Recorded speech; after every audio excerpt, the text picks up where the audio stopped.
welcome to the second day of the University Startup Challenge 2021. Today, we are going to cover the most important topic of all, as of now, which is the pitch. All right. Okay. So how I'm going to do the training today is that I'm going to first cover some substance. I'm going to learn what makes a good pitch, and then later throughout the day, we're going to have drilling sessions in terms of your pitch. So this is not only trying to discover the talent behind your pitching skills, but also we are going to drill your business idea juga. So along the lines later, as far as we go, we develop our skills, but not just that, we also develop your business idea and how you approach your business idea so that it becomes not only viable, but also marketable. All right, okay. So let's proceed with what we understand as a good pitch. First, in this introduction, we will be covering 4 things: time constraint, the hook, the energy, and your audience analysis. All right. So it's a Sunday morning. It's early at 9 a.m. and Raya is almost closed. So let's make this session as fun as possible, as valuable and as beneficial as possible. So I can train the best I can, but for this session to be benefit, it's all up to you. You participate more, you ask more questions, you get more understanding, then you develop your skill better. Macam tu. So feel free to cut me off, feel free to ask any questions, just let me know if you need anything clarified or reanalyzed. All right, guys? Okay. So now, when we talk about pitch, right? So this actually is applicable to all facets of life. In the end of the day, you have a limited time on this earth. You have a limited time you have with the second party, and you have a very limited time with your potential investors.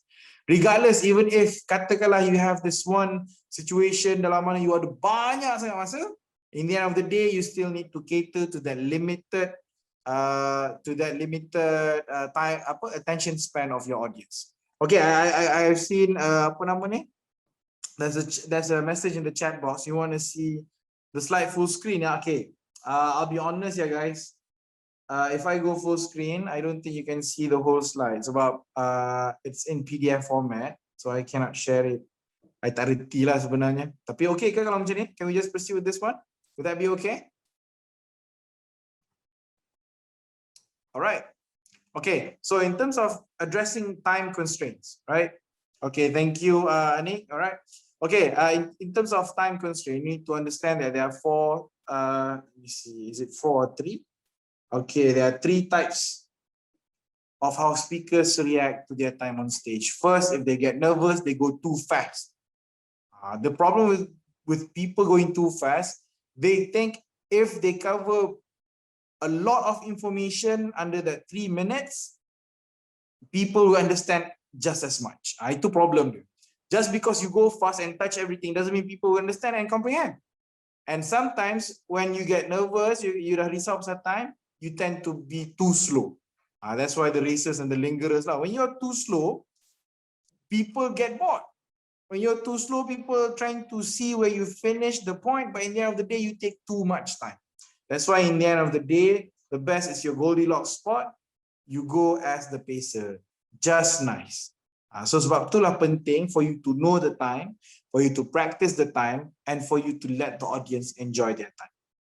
Sebab penting ni, that's why even Jerry Seinfeld wrote down his jokes. So you need to have everything written down.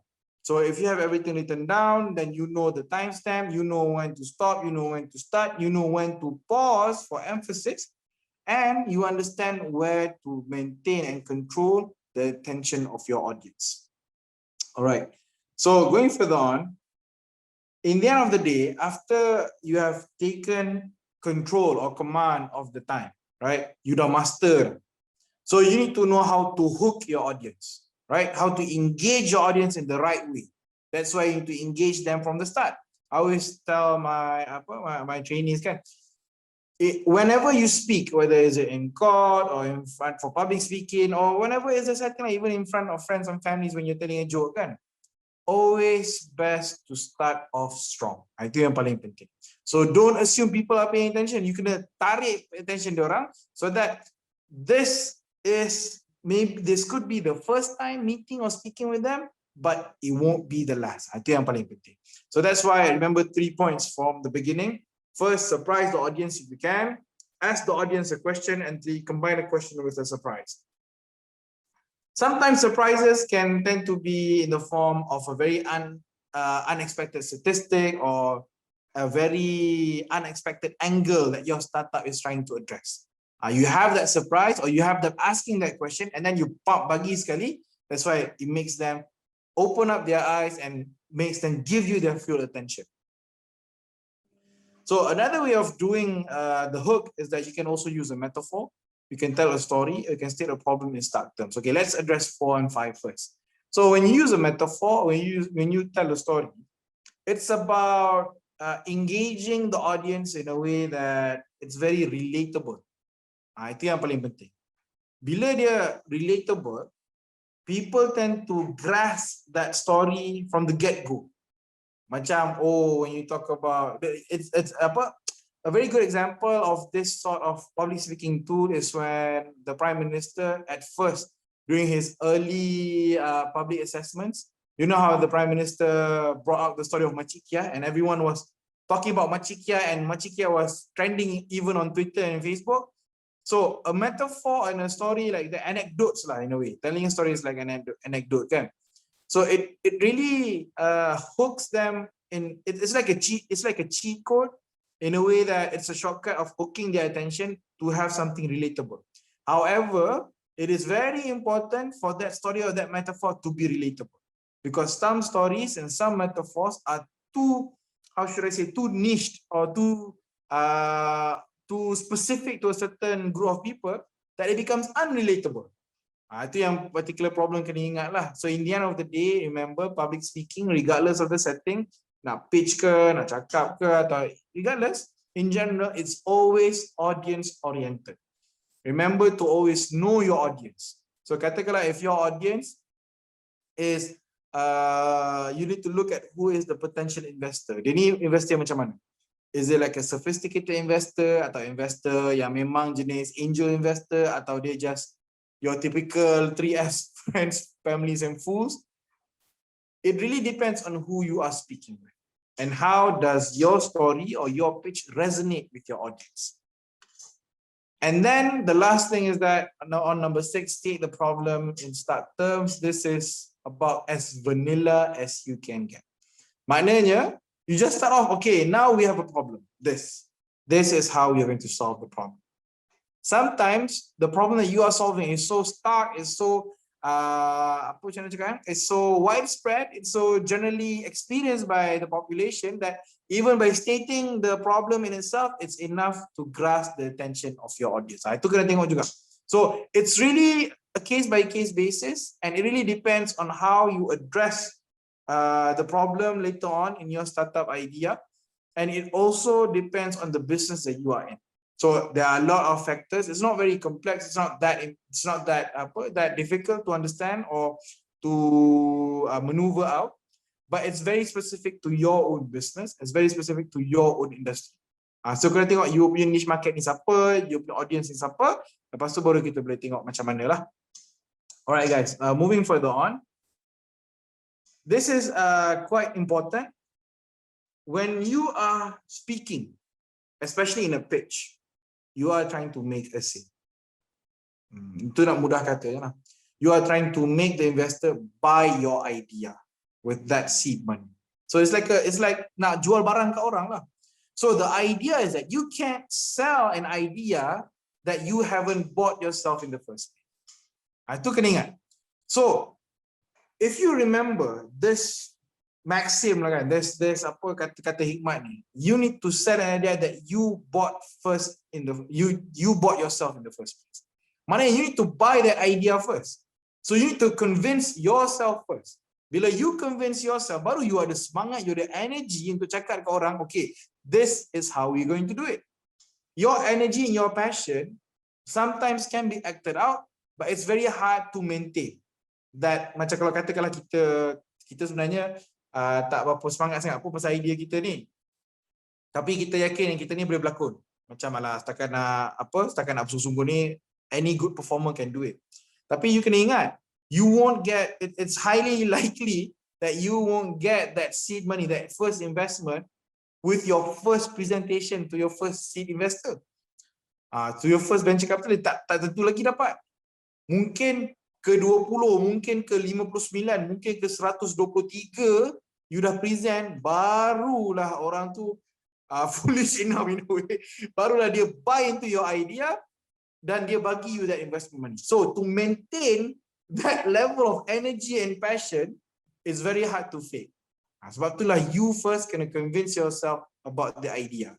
When you convince yourself, when you are convinced enough that your idea is good enough for you to stand behind, then only that energy and passion comes. Then when that energy and passion comes, you need to exert, you need to externalize that energy so that people share the same amount of passion in your idea. Sebab kadang-kadang investor ni, dia tak rasa idea kita function pun. Dia tak rasa, tak nampak pun. Tapi dia sebabkan nampak kita ni bersungguh-sungguh, dia kata, I think boleh jadilah. I think benda ni, I think you're onto something. That's why energy and passion plays a big role. Especially in a pandemic world right now. All of communication sekarang ni susah kita nak berdepan kan. So in the end of the day, you are blocked by the screen. So you need to break that barrier. So energy tu kena extra sikit so that that barrier is broken so that even across the screen, people feel your energy and passion in what you want them to buy, in the idea that you're selling. And truly your idea is not just about making money, but also can revolutionize the industry. Itu yang paling penting tu. So that's why under energy ni, we need to understand that motion creates emotion. So it's like a cheat code lah. Mana kalau rasa katakanlah you macam tak semangat ke apa, you lari kejap, you jumping jack kejap, you push up sekejap, so that you pun energize, lepas itu you cakap pun akan jadi bersungguh. Kalau you lesu, lemah, ya orang pun, you pun lemah, orang pun boring. So get the blood pumping in your body. Second, speak up, vocalize, enunciate so that people not only understand, but follow the emphasis in your every word and every syllable that you make throughout the pitch. And third, you can always add a personal touch. Personal touch ni you can read in the notes, but in the end of the day, the personal touch is yours. Katakanlah your personal touch is a joke that you, bila you cakap mesti orang gelap, ataupun your personal touch is the way you speak, ataupun your personal touch is how you speak it, ataupun your personal touch is on the how should I say, is on the pitch itself. Sebab in the end of the day, I'll be honest with you, people don't really buy in your ideas sebenarnya. They don't really buy in the business opportunity. Oh, benda ni boleh buat duit. Kadang-kadang investors, they buy you. They buy you, the entrepreneur. They buy you, the startup founder. They buy you. So that's why your personal touch tu memang can go far sebenarnya. And like I said in the beginning, in the end of the day, it's all about your audience. So your audience analysis is very, very, very important. So when I say it's important, I don't mean that it's something for you to be stressed out. It's something for you to be discouraged. Alamak, aku tak kenal audience dia macam tu. Tak ada masalah pun. Tapi if you know the audience, you can go far. Itu yang paling penting, because when you know the audience expectations. You know the audience knowledge on the topic. And you will also know the audience attitude towards the topic. That's why it's very dependent on the setting of your pitch. You pitch ni macam mana? That's why it's always important. Kadang-kadang you pitch dekat event. Contohnya macam USC Challenge ni kan, nanti later down the road akan ada pitch session yang beramai-ramai. Kalau dulu before COVID-19, memang selalu ada pitch competition dalam mana you pitch to a panel of judges or you pitch to a panel of potential investors. Kadang-kadang they switch rooms. So ada setting yang macam tu. Ada juga setting dalam mana you punya elevator pitch. You nak cakap pam sekejap je. You don't even have 3 minutes. 3 minutes is a luxury. You have like what, 30 seconds, 1 minute je, 60 seconds. Apa yang you boleh cakap dalam masa 1 minute tu terus attention grab macam, oh, I think benda ni ada potential. Yang menyebabkan orang akan kata, okay, let's set an appointment. You meet my people, set an appointment, then we talk further. Macam tu. Because in the end of the day, if you can't simplify it, you don't understand it enough. So more the case for your own business, more the case for your own startup. But to paling penting, you need to know your startup back and front, and you need to know your audience, what your audience likes. So that's why if you revert back, one very important thing is that you need to understand the knowledge of the topic from your audience. Kadang-kadang audience kita ni ada money, tapi dia tak faham. So you jangan drop pelik-pelik jargon yang pelik-pelik sampaikan orang macam apa benda dia cakap ni. Tapi to a certain extent, kadang-kadang you have that audience ataupun that investor yang who perceives themselves as a bit smart lah, as a bit intellectual lah. Kalau you simplify it in a way that you dumb it down, some people feel insulted pula. Kau ingat aku tak faham ke? So you need to have that fine balance on how you would explain a complex idea, but not simplify it in a way that you dumb it down up to the point people feel insulted. Itu paling penting. So this is the flow of your pitch lah. Later kita akan cover lah. So for now, let me stop sharing kejap. All right. So now we are going to breakout rooms kejap. All right. In this breakout room, you're going to discuss for 10 minutes. This is what already 9:30 kan, 9:29, 9:30 macam tu lah. Maybe we can afford 1 minute for Q&A. But going to break out going to go into breakout rooms, and you're going to decide between yourselves who is going to be the pitcher. Seorang je lah in your each group. So after that, we're going to come back at 9:40. Then we're going to go through again the slides, but I'm going to ask you to name a pitcher lah. So nanti bagi tahu you punya startup and then siapa you punya pitcher. Alright, okay guys? Boleh? Alright, okay, maybe we can afford like 1 minute je. Ada apa-apa soalan ke before we break out room?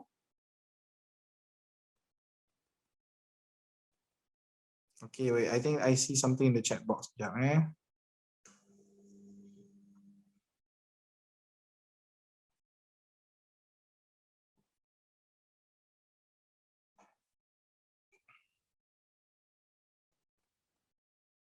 Okay. Alright, so no questions ya. Kalau no question kita, okay. So for the pitching ni, for that 1 minute pitch, nanti kita akan buat depan semua orang in front of the whole cohort. Nanti semua akan bagi feedback lah whether clear or not. Alright guys. Okay, so can I get can anyone second in terms of we moving forward? Okay tak? Boleh kita proceed? Yeah, sure. Okay, boleh lah Alright, so kita akan cover problem statement dengan solution dulu, tapi kita akan this is the ideal timeline lah. Dalam mana in your 3 minutes tu, apa kita akan buat adalah kita akan cover quick introduction, problem statement, solution, customer segment, market, value proposition, revenue model, goals and teams. So if you look at the timeline ni, kita ada merah, kita ada orange dan kita ada green, dari hijau. So merah ni cepat je. Okay, sebentar lalu je.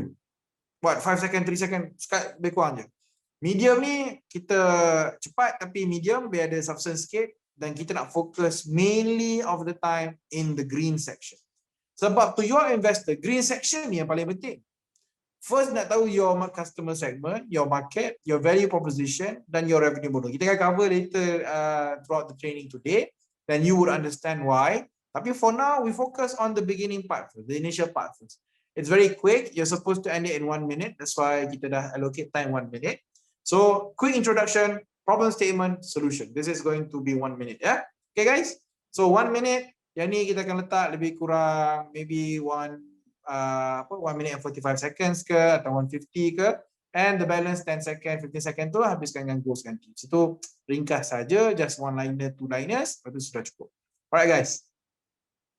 Okay guys, again I repeat, it's very important for you to understand the technicalities of a pitch. Very important. So feel free to ask along as we go. Okay.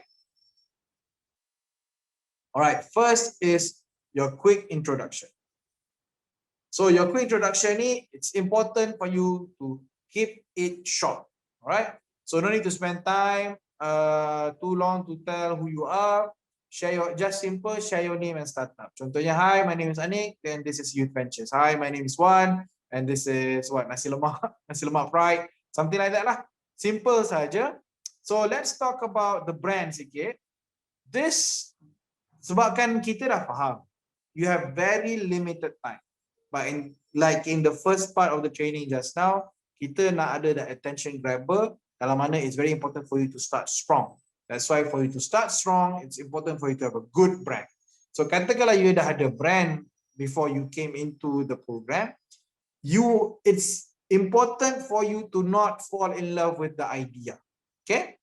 The whole point of having the training or having the bootcamp is that we to drill the idea, whether the idea is viable or not, and that it's sellable or not. Faham tak? Because in the end of the day, the business tu tak penting sangat. Yang penting you. You are the true value of the whole business. Faham tak? So katakanlah you spend a lot of time and very nostalgic about the brand, tapi kalau brand tu tak berapa reflect dan tak connect with your business, or ada macam tak berapa shock, kan? So we will suggest for you to change that brand, and it's very important for you to have that best brand. Nampak quick introduction, one liner saja. So very important for your brand to terus bagi orang klik. Kita faham bahawa ada brand-brand yang gempak di luar sana, dalam mana brand tu dia tak relate pun dengan dia punya business, macam Apple, kan? Macam apa yang brand ice cream tu, macam Baskin Robbins ke, dia tak relate pun, and it's okay. Cumanya it's very important for you to not fall in love with the idea lah. If you feel strongly about a certain name and you want to keep that name, then by all means please do keep that. Macam tu, right guys? Okay, moving on. This is an example yang kita akan cover today lah. Challenge Factory, rank yourself today. So it's basically the idea is that it's an app. Dalam mana app ni you boleh keep track in terms of the marathons you run or the exercise that you do. Dalam mana there the social media feature where you can compare stats with your friends lah. Macam tu, lebih kurang macam tu. So that's why it's called Challenge Factory, rank yourself today. Okay, again, I know I'm supposed to train you guys in terms of having a good pitch, but this particular example might not be a good example per se if I were to pitch it myself, because it's very important for you to be passionate about the thing that you pitch, but this is only for an example lah. So macam tu, right? Okay guys, so now kita masuk problem statement. Alright, problem statement is that make them feel or see the problem that you are trying to address. Them ni as in your audience or your investor lah. So that's why in your problem statement, you need to cover what, who, and what issue. Okay, what, who, and why. So what is the problem or the pain that your customer segment is facing? Who is your customer segment facing that problem? And why that problem occurs? Okay, that's why when you address why that problem occurs, that will lead up to your needs, challenges, and opportunity. All right, guys. So this is an example. Macam saya cakap tadi, Challenge Factory is an app yang dalam mana kita kan compare stats in terms of our achievements in exercise. So this is an example of a problem statement dalam mana you guys kena buat macam ni juga. So for example, 1 in 4 working adults in Malaysia is physically inactive throughout the pandemic. So you have your who here, ni who, 1 in 4 working adults. This happens due to the current pandemic situation, which disables working adults to compete and challenge. So this is the why, current pandemic situation. So the what, the problem is disables working adults to compete and challenge themselves in doing sports. So where is the fun? So it doesn't need to come in that order, like I said just now. Tak semestinya what, who, issue. Boleh adjust as long as your one liner, one sentence ni covers all three parts of the problem statement lah. Penting. This is very important, so that your problem statement must be in this format. Must cover the three factors. Tapi ingat I'm not trying to be dogmatic here. I'm not trying to be strict. Tak semestinya in that order. You can word it in any way you like, as long as you cover the 3 points. Okay guys, clear so far? Okay, now on to the solution. So bila cerita pasal solution pula, it's like having a mental exercise, kan? bringing the audience or your investor in a tour, okay, in a journey. You start with the problem, you have a problem, you feel the pain. Now this is the solution that you are trying to offer. So your solution must cover the what, the how, and the key values. So what is your solution? How does that solution solve the problem just now? And what are the key values, which is the benefits that you offer to the user? Okay, let's look at the example. So the solution is introducing Challenge Factory, an app that gives the working adult to communicate and compete virtually while getting active. This is part of the solution, and this is how does it work. It's very important for you to explain how it works. How does your idea work in solving the problem that you just shared just now? Right? So first, people just upload a challenge, for example, a sport, games, any challenge. Contohnya, okay, I upload challenge, I nominate, buat apa, kita buat half marathon. So you take any challenge and record your time to complete and be the best and see your rank for that challenge. Macam tu. So you get a rough idea, your audience gets a rough idea, your investors gets a rough idea on how does it work.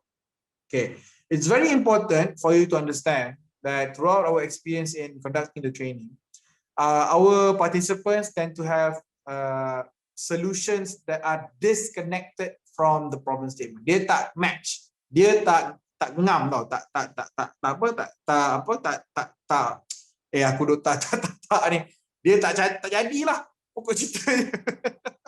Alright, so the problem is that dia cerita pasal problem statement dan suddenly solution dia, this is the idea. Tapi macam mana idea dia solve that problem, dia tak address. Sebenarnya idea tu address je that problem, solve je the problem. Cumanya dia tak cakap, dia tak package in a way that people can understand the idea solves the problem statement. Penting, betul penting.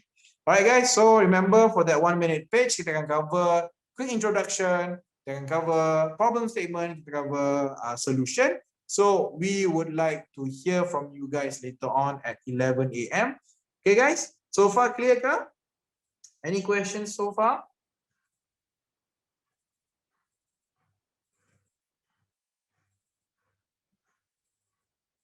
Okay, so again, I would like to clarify. We would like to give time for some interaction lah. Kalau if you want to discuss, kita ada lagi dalam 5 minit before the next segment at 10 AM. Dan kita akan reconvene balik at 11 AM. At 11 AM, remember ya, so the pictures yang ada nama tadi, we would be hearing your 1 minute pitch covering the first 3 aspects: quick introduction, cover problem statement, and cover solution. Before that, maybe kita ada Q&A sikit, boleh? Kita ada 5 minutes before the next segment. Come on guys, ada soalan apa-apa ke? It's very important sebab you question. Okay. Siapa tadi? Sorry. I'm Omar. So my question. Hi Omar. Thank you for your. Yeah. Hey, oh, you're the one who texted in the chat. Yeah, about the one-liner. So people. Can you elaborate? Macam mana? I mean, people always say that one-liner explain about your product, right? So does that the same with how the solution statement in the pitch deck? Sorry. People always say what? One-liner is product. One-liner is the definition of your products. The one-liner. Is the what? Sorry, is the what? It's the definition of your products. Oh, definition of the product services. That one-liner that makes you different from others. Okay. When I say one-liner ni, I don't mean in a technical way. Macam ada orang refer one-liner to a certain thing. One-liner ni maksudnya it should be just one line, just one sentence. Tu je. That's what I mean. So that is with reference to the problem statement lah. You need to make it one sentence lah. Macam tu. Clear ke? It's not to display the solutions. Like let's say lah, if my one-liner is a digital platform to convert creative skills into gaming experience and discover local talents in seconds. Okay. So that's cover up. Itu one-liner tu different. Itu different. Itu different. When I say one-liner ni maksudnya, what I meant to say is that your problem statement should be just one line, should just be one sentence. That one-liner tu itu different. It's not irrelevant entirely, but for now just focus on the quick introduction, the problem statement, and the solution. So your one-liner yang you cakap tu, boleh you akan includekan dalam solution lah. Tapi that solution tu kena connect atau kena link dengan your problem statement. So for me, I suggest jangan you proceed dalam kerangka yang sedia ada. Okay? You try tolak semua dulu, kita buat blank balik, kita tengok quick introduction dia apa, kita tengok problem statement dia apa, dan kita tengok apa solution. Macam tu. Clear ke Umar? Boleh ke? Alright, boleh. Boleh. So you have a general idea on apa yang nak buat Aesthetic Studio. So I'm really looking forward to hearing what Aesthetic Studio is. But remember, quick introduction in terms of, contohnya kalau quick introduction, kita tak payah tanya banyak lah. So I'm Omar from Aesthetic Studio. Dah, settle. Cukup. Apa? Terus masuk. So this is the problem that we are facing. Yada, yada, yada. One sentence. So what we are offering right now as a solution is this. So another thing is that this is a public speaking punya hack lah, pro hack kan, pro tip lah in terms of public speaking. Kalau you nak orang tahu benda tu problem statement, you cakap je, okay, the problem statement is macam ni. The problem that we are facing macam ni. You don't need to hide it behind unnecessary terms lah, just be direct je. So the problem that we are facing right now as a society macam ni. So people dengar problem, oh problem. So what is the solution? People betul, okay, now we are entering the solution. Okay. So from Zoomers by T, do we need to put just one problem statement or we can put 2 to 3 problem statements? Okay guys, macam ni. This is Hanif lah. This is what Hanif taught me lah. The problem kalau orang jual minyak tepi jalan is that minyak dia tu dia boleh ubat segala penyakit. Kita tak nafikan benda tu boleh ubat segala penyakit. Tapi it's very hard for you to market that, and you are borderlining in terms of overstating or overclaiming what your business can do. So kalau ada 2-3 problem statement yang your business boleh address, you focus on the biggest one yang paling boleh connect dengan orang. Just focus on one problem statement first as for the exercise. Remember when I told you that it's very audience oriented? So kadang-kadang different audience focus on different problem statements kan? So for you to be able to address different problems is good. However, for every pitch, it's always best to address only one problem statement. Okay, so by T, I really like that question. It was a very eye-opening question. However, it's already 10 a.m. With respect to the next trainer, kita bagi ruang, and then kita akan revisit balik your idea nanti by T, boleh? Okay, by T, it is thumbs up ke yes ke? Kau by T. All right, okay, thank you, Baiti. All right, so Aida, I think going to give the floor to the next speaker for the 10 a.m. and 11 a.m. slot. A reminder to the pitches, ingat 11 a.m. kita akan dengar your 1-minute pitch covering quick introduction, problem statement, and solution. All right, guys, looking forward to hearing from you, yeah?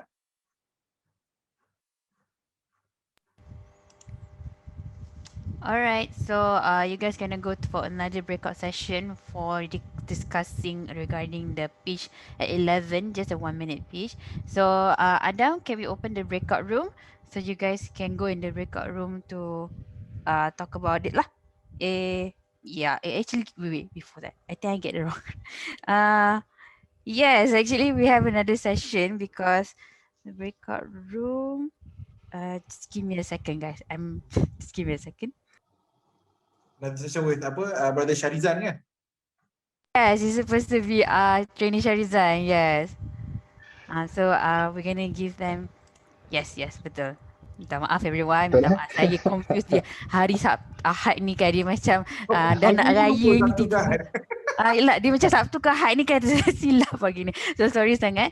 So it's okay, our trainee Sharizan dah ready. So guys, let me just clarify back is that sekarang we're gonna go for another session with our trainee Sharizan. Hari ni apa khabar? Sihat trainee Sharizan?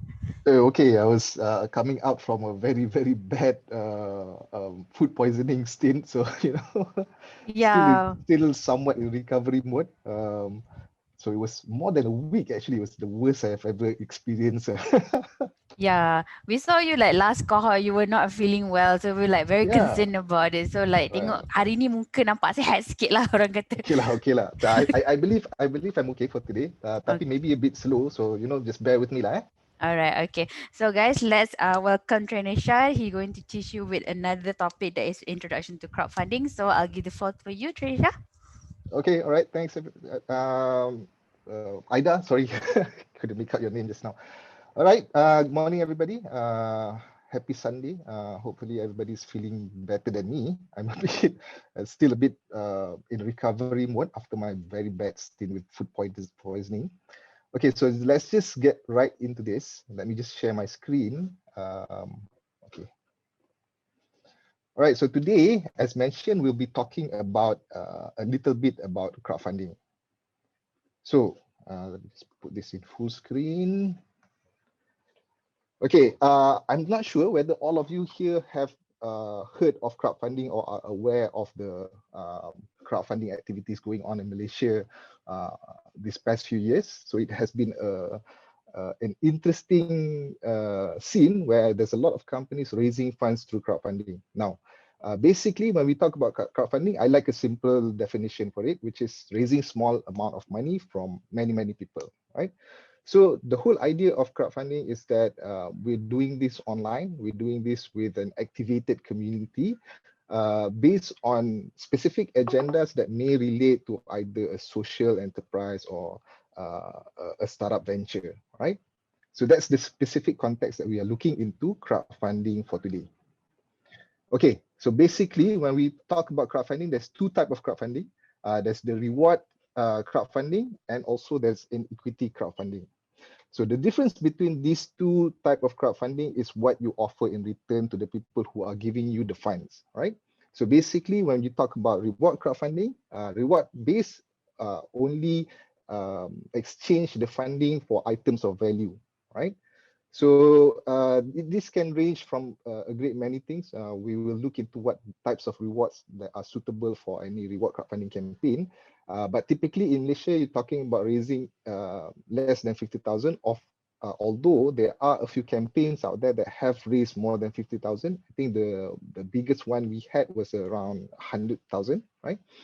But on average, in a typical reward crowdfunding campaign, you're looking at something in the range of between 5,000 to 20,000 ringgit raised. So the key difference here is there's no equity issue, there's no ownership into the company that is issued for the reward, for reward, right?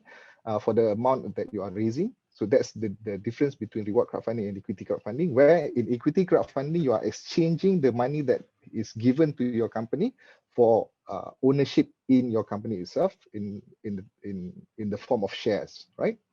So when you talk about equity crowdfunding, it's typically raising between anywhere between 50,000 to now more than 5 million, right?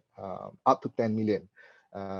We have a recent campaign which have broken another record. I think now the record stands at around 6 million raised on equity crowdfunding itself for a single campaign, which kind of signals the industry is moving in that direction, with becoming bigger, so that people are a bit more comfortable putting money into early stage startups in return for the shares in those companies. And you know, as startup, that means that there is a huge opportunity in terms of fundraising with the general public without being a public listed company. We'll look into the details of how you do that on a company level later on. All right. Okay, so what is the benefit of crowdfunding? Now, when we talk about reward crowdfunding, I think there's a few benefits that is very particular to reward crowdfunding campaign. Now, of course, the first benefit that you get is the funding itself, right? The crowdfunding at the end of the day is actually an avenue where you can raise funds without relying on any particular agency or institution to get the funds. Instead, you are relying on the general public and whether they like what you're trying to do or not, right? Now, apart from funding, which is the straightforward benefit, right? The other types of benefit is a bit more valuable, if you ask me, from the perspective of a startup. Now, the first of that is validation. So the whole idea is that when you put your ideas forward, right, or if you offer your product as a reward for the campaign, what you get is validation on those ideas and those goods, right? So the people who contributes the funding in return for the rewards that you have identified actually validate that your idea is being well received by the audience out there, right? Now, those validation can give rise to certain market insights, which are unique in that sense, because it's validated in the sense that it's not just people who agrees with what you're trying to do, they actually prove it by putting some money into it, right? And those market insights you can gather from the potential customers, from the experts that you might see along the way that are actually engaging with your idea. So at the end of the day, between validation and market insight, you can also get marketing and awareness for the product that an idea that you are trying to put forward. Now, these are all unique to crowdfunding. It's kind of like a package deal where you get validation and you get marketing and you also get funding for your idea. Now, that is assuming your idea is well received by the audience out there. If it's not, then it's still a validation that you need to work on the idea itself, right? So to me, it's really a win-win situation where you can quickly validate or quickly verify that your idea is well received. Okay, so the next step is how do we create a campaign page on Pitchin specifically, right? Because I'm from Pitchin. The process that we do on Pitchin is a bit simple. So there's no complicated steps to this. It starts with a sign up. You visit our website and you just sign up as campaign owner, right? So you start to fill in your campaign page. There's an online form there. And once you've done the online form, you will submit it for approval, right? So there is a process where we review each campaign. We look at the campaign structure, the format, the details, to see whether it's suitable to be put in front of an audience or not. But usually this step is very simple and straightforward, as long as we don't think there's any risk for the people who are giving you the funds, right? Because we do get random application from dubious people doing very unusual campaigns. So those kind of campaigns we try to limit from going in front of an audience. So that's why the review process is there. But for straightforward campaigns, we usually take very little time in terms of reviewing the campaign itself before deciding to put the campaigns live. Right, so the only the only hurdle that you need to pass is the review. And usually, if you put in the enough information into the campaign page and your campaign itself is very straightforward, then there's no reason why your campaign won't go live, right? So that's a simple process that you need to go through in terms of putting your campaign live on the platform. Okay, now these are the items that you need to fill out in terms of the online form. It covers basic information regarding your campaign. You need to have an image there. A blurb is just a short one-liner description of what your campaign is, right? What is your goal of in terms of how much you want to raise? How long would the campaign last? Who's the team behind the campaign, and what are the rewards that you are offering to the funders? So those are the key information that you need to put up on the campaign page when you are filling in the online form. Okay, so talking about the title and tagline, what you want to do with the title and tagline is you want to grab attention with a great title, right? So how do you do that? Is basically you try to keep it simple. You use relevant word to help people find and search your campaign online, and also be direct and be clear with what you're trying to achieve with the campaign, right? So what you don't want to do is you don't want to repeat the campaign title in the tagline. It should be something different, right? So your title says one thing, but your tagline should describe what it is, what the campaign is trying to achieve, right? We don't suggest you use overly technical terms, because when you talk in front of a crowd audience, right, you want to be inclusive with all of them. So you want to use simple terms which everybody can understand. You don't want to discriminate against those who might not understand the technicality regarding your product or your campaign, right? So again, keep it simple for a general audience. Okay. Creating your cover image. Now, basically, we make it compulsory for every campaign to have certain things in, and campaign image, a cover image is one of them, right? So a few do's and don'ts regarding the cover image. You should use an eye-catching cover image. Use a close-up shot of one person or the product that you're trying to put up, right? Show your product in idea or in context. Don't use too much text and don't zoom out too much, right? And maybe don't include too many visual elements. It'll make the cover image a bit cluttered. Okay, now this is a bit more important part of the campaign itself. Each campaign is divided into two types of campaign. One is the flexible funding campaign and the other one is fixed funding, right? So basically, you don't really, depending on category, you cannot choose from the campaign page itself, from the online form itself, right? So basically, we will determine whether a campaign is suitable for flexible or fixed funding, but you can request it, right? So flexible funding means that you can keep the funds that you raise even if you don't achieve 100% of your goal. Flexibility, usually what we consider in terms of giving a campaign a flexible status is that whether the campaign itself would be able to deliver on the rewards and the overall commitment of the project, right? Should the campaign fall short of its target. So if you have a solid plan in terms of delivering the rewards and also completing the project, right? So we will consider for you to be a flexible funding campaign as opposed to a fixed funding. But that is the process that needs some review. So if you're thinking of something like that, put it in and maybe write into us saying that you want to run a flexible funding campaign. The other thing is that the other type of campaign is a fixed funding campaign. Now, fixed funding is all or nothing. That means you have to hit your target goal.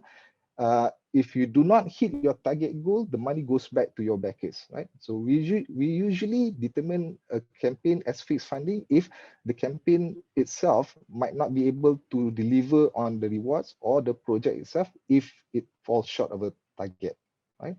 So this is a bit more suitable for like certain type of events that cannot be completed unless they achieve the funding target, if they don't have any other source of funding, right? If they have, then it still can be considered as flexible funding depending on the structure of the project. Okay, so that's the funding type. That's one of the more important parts of the campaign form, right? Okay, when it comes to deadline and schedule, what you want to do is you want to give yourself ample time. Plan to run the campaign for 30 to 45 days, right? And you have to factor in the time of funding disbursement that which can go up to around 15 days, right? So you have to work backwards. When do you want to need to use the money? When do you want to actually implement the project? Or is it an event which has a specific date to it, right?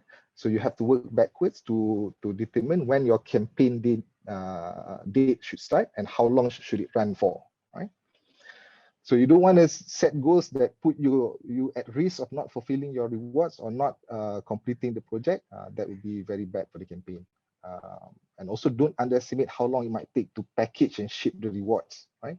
So all of that have to be factored into consideration. That's why when we set up a campaign page, we usually look at the project timeline, right? When do you start your campaign running? And when do you need to complete all of the project and rewards by, right? Okay, this is another thing that we make it compulsory, which is the pitch video. What we want you to do is we want you to craft a compelling and shareable pitch video.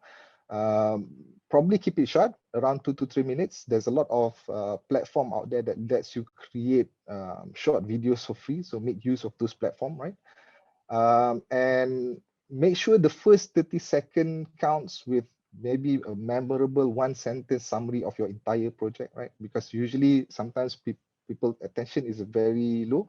So you want to capture that attention with the first 30 seconds. So during the video, you can explain also why you are fundraising, briefly explain your background, maybe puts a little bit of emphasis on experience that make you qualified for the project, right?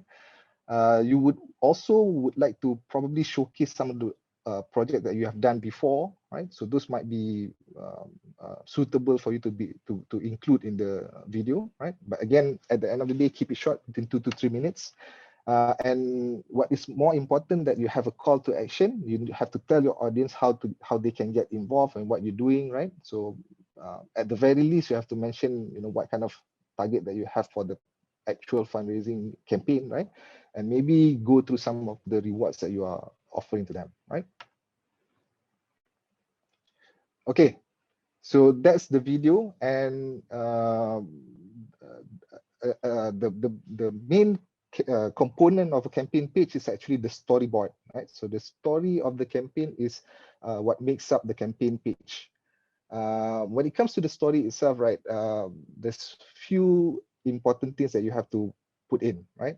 The first thing is the image for the campaign, and a brief and short summary at the top of the campaign page, because usually our experience tells us that people more or less just read the first part of the campaign page. They don't go through the detail unless they want to find specific information, right? So although you still have to have all of those details, but you have to be able to capture the attention using the short summary at the top of the campaign page. Now this is a bit more important because again, most people only read that part. They don't go through the details unless they're looking for something specific, right? Okay, so within the campaign write-up itself, you have to include certain elements in, right? So those elements includes a showcase of what your product is, of what your project is going to be, right? So this is where you tell the actual story of the campaign, the actual story of the project that you're trying to do, right? Or the actual story of the product that you are offering up. So apart from that, you have to outline what the rewards are. And on our campaign page, usually they can see that within the same page. So the whole write-up is at the middle of the page, and then at the side of the page, there will be all of the rewards. So it's up to you whether you want to put some details on the write-up itself with regards to the rewards, or just leave the rewards already structured on the campaign page for them to see, right? The team, because at the end of the day, people lend credibility to the people behind the campaign. So you want to have your team photo of yourself and your team members, and probably a little bit of description about each of your team members and their background and experience and all of that, to help build trust with the backers who are just getting to know you, right? Timeline and budget, as I mentioned before, you have to have a very specific timeline, and you have to outline this timeline in the campaign page itself, right? It's good to have a frequently asked questions section where you can answer questions that might be common across your funders. Instead of them having to go back to you for those questions, at least they can look at the frequently asked questions segment before coming up with other questions that they might want to know about your campaign, right? Okay, we also recommend that you do a lot, use a lot of infographics, right? The reason for this is because I think people respond better to images, videos, rather than long-winded write-ups about the campaign, right? Again, there's a lot of tools out there that can be used in terms of coming up with an infographic. So probably give it a go and try to put in as much as you can on the campaign page itself, right? Okay. Now, when you're creating this story, there's a few things that you want to consider, important things, so that your campaign page is able to capture the attention of the funders and backers. One of it is use a lot more pictures. Like I mentioned, you can use infographic, you can use photos in the campaign page, right? So because a picture, paints 1,000 words. It's better than any write-ups can do. So as much as you can, please include photos and please use infographics on your campaign. You keep the top of the page short. Again, a lot of people just read the top part just to have a good idea about what your campaign is. So pay a little bit more attention to it. Don't write long-winded one, but it has to be concise and clear, right? I think we mentioned this before. You can share your achievement on the campaign page itself, on the video, and those achievements will also lend credibility to your team and your campaign, right? Okay. When it comes to reward crowdfunding, the most important component is the reward itself, right? So there are various types of reward across the campaigns that we have seen so far on Pitchin, right? And this includes, among others, digital downloads to exclusive contents, physical goods. If you've done, you've designed a particular product which is not yet seen in the market, right? Now, reward crowdfunding is a particularly useful tool for you to be able to deploy that product and get some people to be interested in it, and even maybe pre-order the physical good itself as a reward for their contribution, right? Experiences, you can promise them certain experiences if your team are able to deliver on those experiences. It can be event tickets to Skype, or session with the project team for opportunities to backers to get involved with the project. So there are various things that you can offer up as experience reward for your campaign. The most simple and most common across a lot of campaigns we see are just personal touch, right? So you can, it could be something handmade, it can be something unique to your campaign, right? That a particular funder or backer can get if they contribute to your campaign, right? So these are basic, simple ideas of what you can use as a reward. But again, here is where you can get creative, right? And usually, if it's not something unsuitable, we will never question what kind of rewards you are putting up. There's no right and wrong answer here. There's only whether it's suitable or not, and those are separate considerations, right? Okay, so best practice for reward. When it comes to most popular reward level is between the 20 ringgit to 50 ringgit range. The simple reason for this is because people can afford those kind of rewards, right? So a lot of people won't think twice about giving 20 ringgit or 50 ringgit to something if they believe in the idea, right? But the campaign itself earns most funds from the reward at around the 300 ringgit level. The reason for this is because then you have to attract less people in terms of getting more money, right? But the problem with that is that what you don't want to do is you don't want to disqualify any of the funders. So for those who might not be more comfortable giving you up to 300 ringgit, you should have a lower tier reward for those people who might want to contribute 20 to 50 ringgit. But if you have a flagship reward, right, something which you think is the most attractive reward on your stable, you might want to target that for the 300 ringgit level contributors, because those are the kind of contributors which provide the most fun for the campaign, right? Apart from that, you want to have a higher tier if you can target certain corporate backers, because we've seen from the campaigns that we have run, right, the highest the biggest campaign that have collected so far actually got the main bulk of it from one particular corporate backer. So you want to have that corporate tier where you open up the campaign to maybe some companies or some corporate bodies out there that may be interested in providing funds to your campaign, right? So if you don't close off that option, sometimes those things don't come around, right? But there are certain circumstances where it becomes possible, right? So you don't want to disqualify them. You would want to have a reward structure in place to accommodate for them, right? Okay. So once you've done all of that, right, once you've provided all of the information, and once we review the campaign page and we have determined that this campaign is suitable for reward crowdfunding, then it's moving on to the launch of your actual campaign, to the running of your campaign, right? Now, the most important thing about running your campaign is the community. We have seen all this while that the most successful campaign are those which have been effective at converting their community into contributing funders for their crowdfunding campaign, right? So in order for you to have that kind of approach, like you have to have a host committee to help steer the project. Now, what the host committee does is it leverages on your immediate network, right? So you have a few layers to this, your immediate network, your community network. So all of them are your potential backers, all right? So once you have identified the community that you want to engage with, you make sure you have the social media tools in terms of engaging with that community.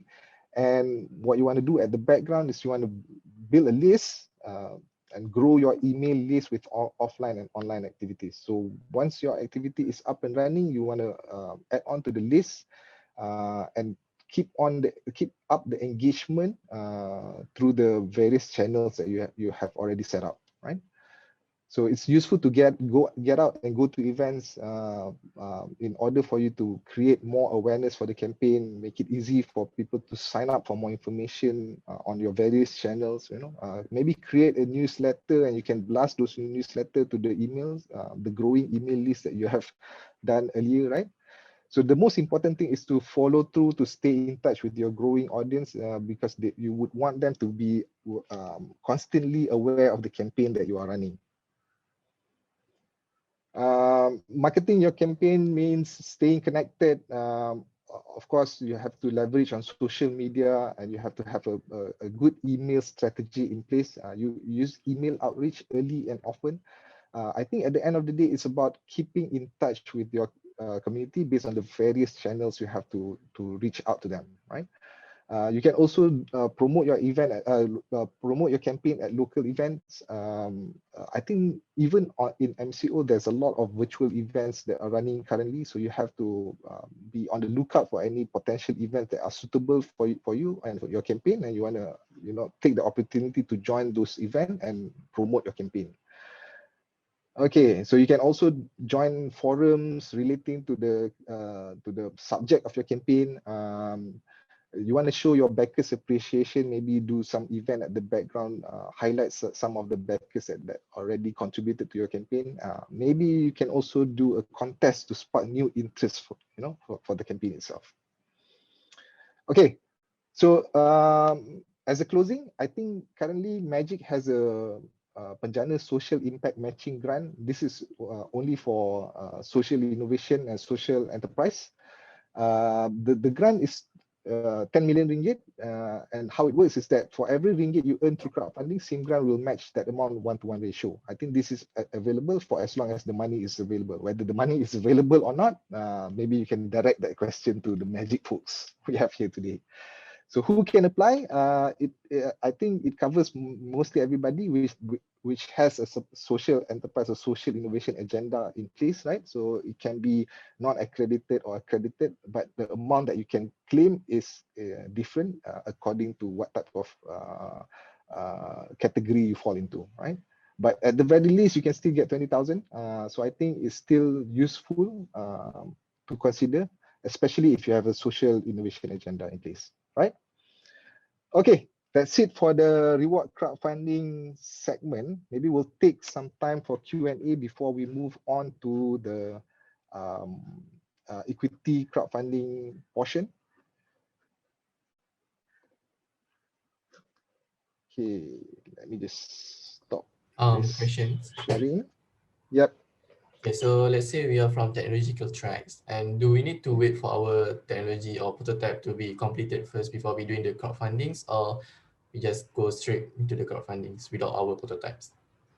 Well, when it comes to reward crowdfunding, it doesn't matter. You can structure your campaign differently for an idea stage venture, or if you already have your prototype, you can structure a different campaign for you to highlight the project or the product itself, right? So because reward crowdfunding is very flexible in that sense, you can start with just a deck, just an idea, and just pitch it out there. The only thing to consider is what kind of reward can you give to your potential banker, right? So does that answer your question? Sorry, I didn't get your name. I can't see your name from here. Omar. Omar, okay. Yeah, thank you. Omar. Yeah. Thanks for that question. Sure. Again, it's useful to think about it as simply as possible, right? Because the thing is, it allows you to do very simple campaigns if you're trying to raise small amount of money, right? And I would recommend that. I would recommend trying to raise a small amount of money using a very simple campaign just to validate your idea, whether people are buying into the idea or not, right? Okay, do we have any other person with any other question out there? I think there's quite a number of participants here today, right? There's 73 of you, if I'm not mistaken.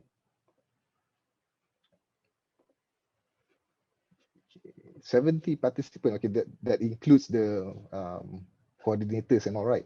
But still, quite a number, right? Okay, maybe someone else can just switch on their mic and have a conversation with me a bit. Let me maybe call some name here. Intech Aisha.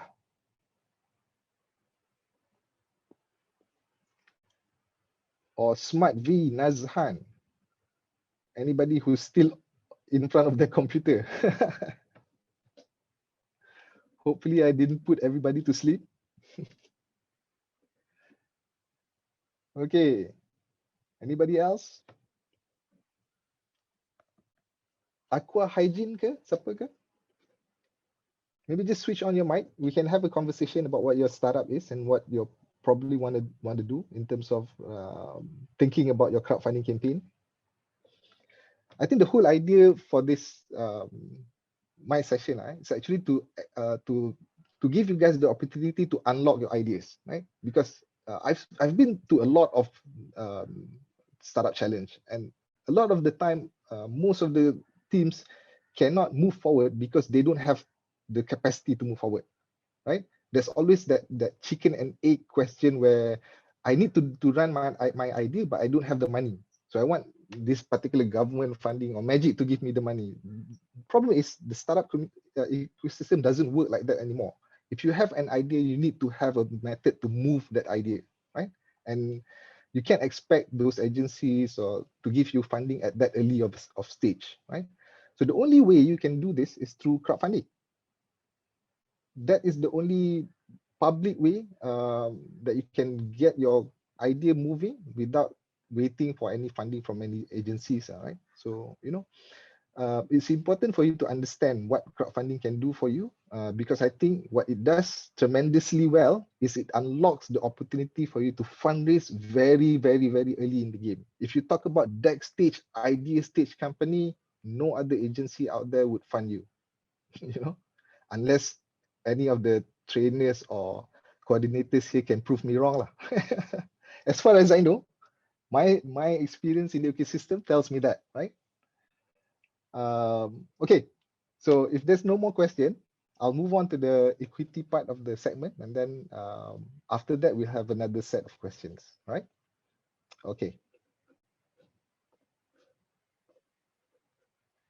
All right, so let me just put this in full screen. Can you guys see my slide? Yes? No? Can I get a yes, no? Yes, all right. Thanks for that. Okay, the other type, as mentioned just now, the other type of crowdfunding is equity crowdfunding. Let me just look at some of the, I think there's something on chat here. Oh, cannot see it. All right. Okay, as I mentioned before, there's two types of crowdfunding. One is the reward crowdfunding and the other is equity crowdfunding. Now, equity crowdfunding, the fundamental difference here is that you are offering ownership into your company in the form of shares for the funding that you are receiving from investors. Now we don't call them backers anymore. We call them investors because they're actually buying shares in your company, right? So when it comes to selling shares in your company, that means you are selling financial instrument, and financial instrument falls under the jurisdiction of Suruhanjaya Security Malaysia. They are governed by SC, and SC has made it legal and possible for Sdn Bhd companies and concerned liability to hide companies to raise funds through selling of their securities. In this case, is shares, right? For receiving funding from the general public. Now, this is illegal before. It's actually prohibited under Companies Act, but equity crowdfunding is an exception to that rule, right? So as long as you are doing it in one of the platform which is licensed by Security Commission, then you are not breaking any law. It's actually promoted now. There's actually government, incentive that actually helps you along with it, right? So that's the legal framework of equity crowdfunding in Malaysia. It's governed by Security Commission. Through the guidelines it has issued in 2015 and updated recently in 2020, right? So firstly, we'll look at some of the essential component in the crowdfunding framework, in the ECF framework, as outlined by the guideline from Security Commission. Now, firstly, as I mentioned, it only allows sendirian company and limited liability partnership, which is perkongsian liability terhad companies, limited to 10 million ringgit paid up capital. So it has to be locally incorporated with the max paid up capital of 10 million. Then you qualify to raise fund on UCF, right?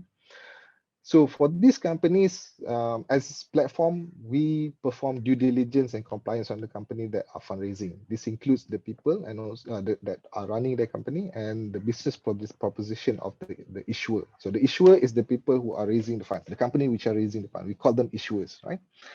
Currently, the fundraising limit is 10 million. It was recently increased by the revise of the guidelines we saw earlier, right? And what is important to note is all of ECF campaign in Malaysia is actually all or nothing campaign. That means for every company that want to raise fund out there, they have to target to reach their minimum funding goals. If not, the campaign fails and all the funds is returned back to the investor, right?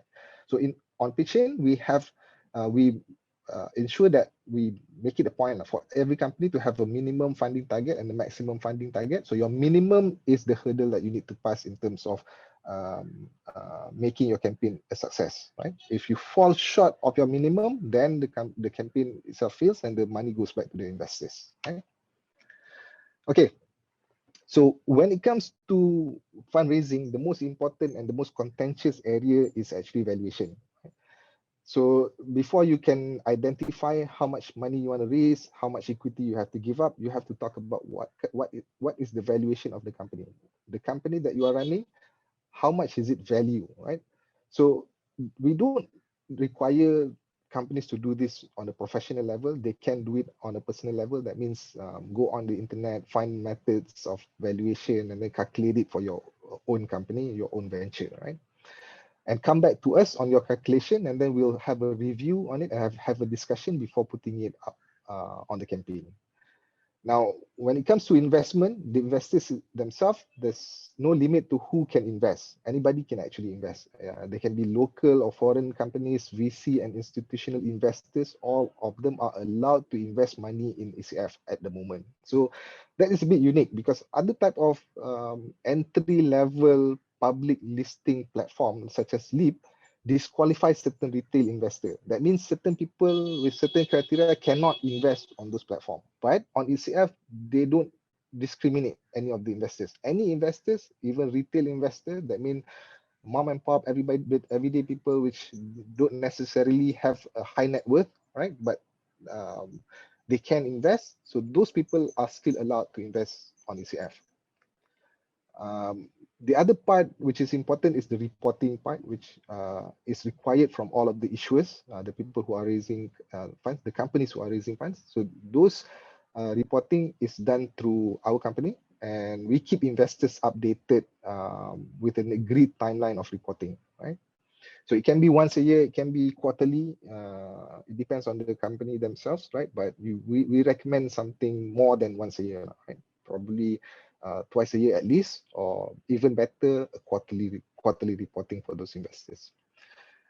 The important bit that you have to identify for your investor, for your potential investors, are what is the return on the investment for their investment, what is the return for their investment, and what is the exit potential for those investment, right? So you as a company that is raising the fund are responsible to identify what are the ROI and what are the exit opportunity for those investors. Because at the end of the day, you have to realize, you have to understand that the investors put in the money in order for them to get return or in order for them to exit at a higher valuation, right? So as a company, you have to present that option in order for them, for you to make the investment make sense for the investor, right? Okay. So there are companies out there that are prohibited to raise fund on ECF, but these are non-typical companies. So if you're a typical company running a normal business, you should not be disqualified. So if you're a commercially or financially complex structure, the reason why this prohibition is there is that because I think SC do not want to allow certain type of money game company to raise fund on ECF, right? So, but they don't put it in such a manner. They put it as descriptive. So in this sense, it's about not allowing commercially or financially complex structure to actually raise fund on ECF. But again, like I mentioned, if you're a straightforward company doing straightforward business, right, there's no reason why you shouldn't be allowed to raise fund on ECF. So who else cannot raise on ECF? Companies with no specific business plan or to merge or acquire or an unidentified entity or blind pool. You know? So again, these are all prohibited type of company. But again, if you're running a normal business, this should not apply to you. Other funds also are not allowed to raise fund on ECF unless you're a micro fund. But you know, this is a story for a different. It's a bit technical, so this is a story for a different day, right? And of course, public listed companies and their subsidiaries are prohibited to raise fund on ECF because they are meant to raise fund on the public listing platform, right? Or wherever they are listed. All right, so when we look at companies to determine whether they are suitable for ECF or not, we look at certain criteria, and this is the criteria. It ranges from business setup, the problem that the business is addressing, clear product placement, market size and competition, business model, go-to-market strategy, growth potential, and as I mentioned, valuation, founders and team. And so all of this create an overall impression of the company. And what we do on pitching is we pick and choose. We curate good companies to put in front of investors. That means that although we try not to be strict about it, but we do reserve the right to say yes or no to any particular company that wants to raise fund on the platform, right? And usually that goes a little bit above what the SC set out in terms of requirement, because SC guideline doesn't require the company to be good per se. You know, as long as you are a company incorporated in Malaysia with a clear business model, there's no reason why you shouldn't be able to raise fund on ECF. Whether or not you can get on pitching, on the other hand, it depends on whether we see you as a good fit for our investor. Now that is the additional layer of scrutiny that we put in place on pitching, particularly, right? Okay, so the process goes from application, then the internal committee would decide whether your company is a good fit based on the criteria that we discussed earlier. And then if we think that you are a good fit, then we'll send you the agreements and form for you to fill out, right? Before this, prior to this, there's a 3 to 4 weeks waiting time for trust account to open, but now we are using an omnibus account, so that cuts that process time by a lot, right? So now we move on straight away to the due diligence and compliance in order for us to prep your company to go pre-live, right? So if your company passed the due diligence, so basically due diligence means that you don't have any pending legal problem with any financial institution and any ongoing court cases and whatnot, right? So our due diligence is a bit different from banks. Ours are a bit more lenient. We don't look at your ability to repay whatever money that you want to raise currently, right? So those are banking consideration, which we don't do, right? But we do look to a certain extent to see whether is there any problem of putting you in front of investor and whether investors are taking a higher than normal risk when they put money in your company, right? So that's why we look at some of the your background to see whether there's any pending legal cases or whether you are a bankrupt or not, right? Those kind of things, right? Okay. So once that it's done, we will put your company pre-live. Usually we recommend a 4 to 6 week time frame for the pre-live. The reason for pre-live is that it gives your company the time to raise certain amount of funding. Now, our recommendation is usually try to target between 30 to 60% of the fund that you want to raise. If you fall around 40 to 50%, that's a good momentum already, and we would recommend you to go live after you have achieved probably 30 to 50% of your campaign target, right?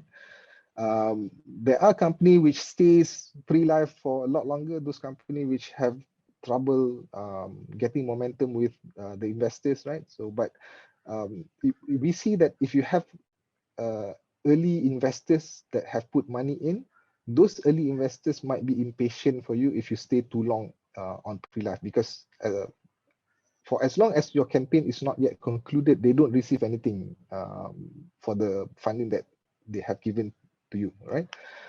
Although the money is not yours yet, the money sits in the trust account, but it's still out of the investors' banks, right? So for them, it's already money out. So they are expecting to see something in return soon, right? So you don't want to stay too long in the pre-live segment. Now, but again, this is through this discussion whether or not you are ready for live. So quite a number of companies move beyond that 6 weeks that we recommend, but quite a number of them also now, especially nowadays, can stay there a lot less time, right? So you're talking about probably 1 week or 2 weeks, and then they're already live. Okay, once you are live, that means the percentage of funds that you are raising during pre-live is already visible to the investors. So now investors can see how much have you raised, and now the campaign clock is ticking. So whether you have decided to run the campaign for 30 or 60 days, the moment you are live, that clock is ticking, right? But again, no worries, because we do allow extension. If you come up to that 60 days and you still want to raise further funding, or you still haven't achieved your minimum goal, right? Then you can extend the campaign for a longer time frame. But again, there is a catch to that. That means that those early investors might get impatient, and some of them might pull out the investment, which is allowed. So they can pull out at any given time between the campaign during the campaign page, even after 6 days of the campaign page. The campaign time frame, right? They still have that right to pull out their funding. Now, the 6 days is what we call a cooling off period, which allows the investor time to think and confirm whether they want to put money in your company or not, and they still can pull out the funding within that 6 day cooling off period. Now, after your campaign close, it takes us around 2 weeks, 10 to 14 days after the closure of the campaign to actually wire the funding to the company. Now, this is after that 6 day cooling off period that I've mentioned earlier, right? Okay, so post fundraising, we will issue a digital cert to all of those investors. We will work closely with your company secretary. I think moving forward, we are also setting up our own company secretary. So that makes it easier for us to arrange with the company secretary to issue the digital certs. Now, moving forward after your fundraising, you need to report back to your investor. As I mentioned, you have to do at least half a year reporting, or maybe quarterly reporting. Now, we have a nominee company that will help you to communicate and onboard all of those investors, and that nominee company will also facilitate the reporting to those investors. Right? Now, based on the recent update to the guideline, SC is introducing the secondary market, and we are in the midst of getting the approval to run the secondary market. That means that investors who have bought shares on ECF can offer to sell their shares 6 months after the campaign successfully ends. So that represents another exit opportunity, return potential for those investors that have bought shares on ECF and maybe on your company. Currently, there are a few government support for ECF. One of it is the MySafe co-investment fund, right? There was about 100 million ringgit set up for it. So the way it works is that for every 1 ringgit, for every 4 ringgit that you have raised on ECF, the government will match it with 1 ringgit, right? So and this works towards your minimum target. So if you want to raise 1 million ringgit, after you have raised 800,000, you can actually apply for MySafe for the balance 200,000, which will then put you beyond your minimum target, right? So that's one of the incentive which the Malaysian government is currently doing for ECF campaigns, right? And I think it has been successful in boosting the number of investment that is made by other investors through ECF, because it represents kind of like a credibility to what ECF investment can offer to those investors, right? Government also introduced an angel tax incentive, but if you want to make use of this, your company has to be an accredited angel tax incentive company, which allows those investors which put money in your company to enjoy certain tax rebate, right? Okay, so how big is ECF in Malaysia? Currently, there's 10 registered recognized market operator for ECF. As of 2020, 200 million investment was raised, 159 successful campaign and 150 successful issuers. Now that's not bad for a 5-year time frame. Coming on to the 6th year currently now. This all started back in 2015. The first license issued was in 2015. So Pitchin is currently the leading ECF platform, happy to say, with around 60% market share. So, most of the money that is raised on ECF currently was raised on our platform. So some of the notable case study on ECF is that one example was Signature Market. They raised 1.5 million from 161 investors. 400K was raised in 10 days when live on a 30-day campaign, right? This was the previous record holder. They raised 5 million from 485 investors. I think they still hold the highest number of investors on any given campaign. Now, they did it very, very quickly. They raised in 2 weeks after going live, right? 2 major events, and a lot of them was their own user. So that was impressive for those of you who knows Oxwhite, right?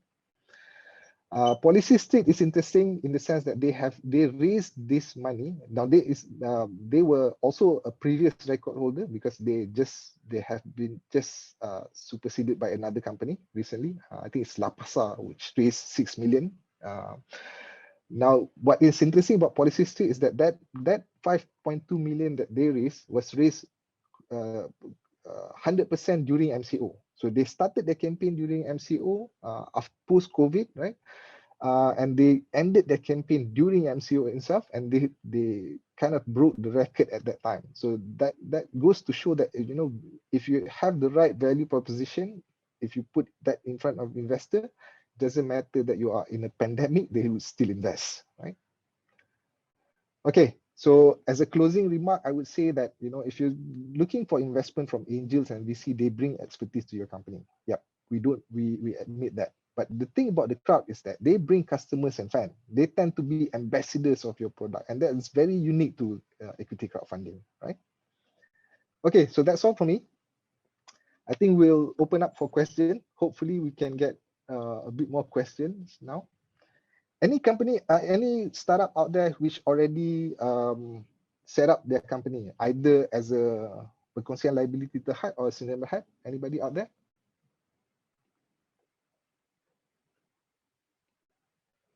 Wow, very tough crowd.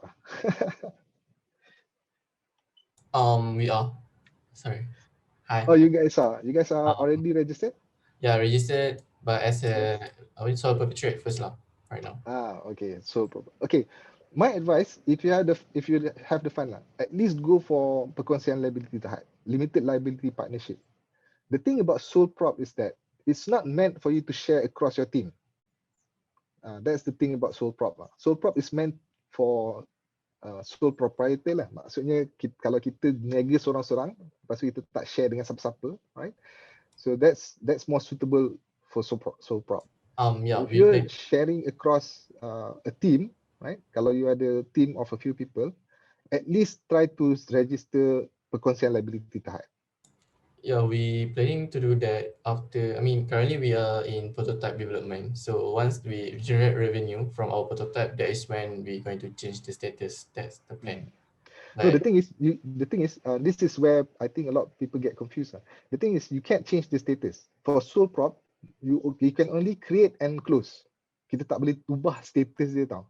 Jadi, so my advice is this. My advice is that if you're a team setting up a company, skip the sole prop punya stage tu. Don't go through that. Just straight away go to PLT. Either that or straight away go to Senyam Berhad lah. Tapi Senyam Berhad cost you a lot. PLT not so much. I think it's about a few hundred ringgit lah. Right? That's my advice lah. But it's okay. Like I mentioned, you can think about crowdfunding in various stages, right? So you can think about it as something simple that you can do on reward crowdfunding first, right? And then that may give you the leap that you need in order to run an ECF campaign. But you need to have the structure in place. You either have a Senyam Berhad or a PLT in place, and then you can think about running your campaign. Okay, Kelvin is asking, is there any minimum amount for crowdfunding campaign for this program later? I don't think we should set any minimum amount, but I leave that question for the organizers. But on the campaign, on pitching itself, there's no minimum amount that you want to raise. But be practical lah. You don't want to raise 10 ringgit lah, right? So I think a practical minimum number might be around 1,000 to at least 5,000, right? So it depends on what you're trying to do. If what you're trying to do is very simple and you don't need a lot of funding for it, then run a simple campaign, right? Which makes it the funding goal is a bit easier. But if you think you can try to target a higher amount, now to give you an impression, right? There was a children book campaign that raised around 20,000, right? So I think you still have to think about a decent amount in terms of raising funds, because if you do it correctly, if you really leverage on your network, right, you can raise a healthy amount through crowdfunding. Between 5 to 25K is quite common. We see that quite a lot on the platform, right? So anybody else with any question?